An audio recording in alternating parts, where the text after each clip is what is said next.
Oil companies యొక్క ప్రతినిధులను పిలిచి నేను సివిల్ సప్లైస్ కమిషనర్ గారు factual position in the state and what we should do అనే విషయం మీద రివ్యూ పెట్టుకోవడం జరిగింది.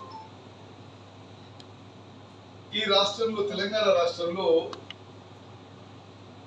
810 మంది ఎల్పిజి డిస్ట్రిబ్యూటర్స్ ఉన్నారు. డొమెస్టిక్ అండ్ కమర్షియల్ సిలిండర్స్ నుండి కూడా వారి ద్వారానే డిస్ట్రిబ్యూషన్ జరుగుతుంది.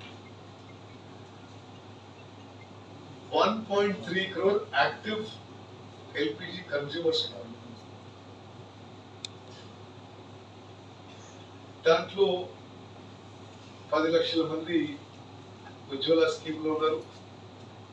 28 లక్షల మంది దీపక్ స్కీమ్ లో ఉన్నారు. అయితే నేను ఈరోజు వాళ్ళని నెంబర్స్ అడిగాను.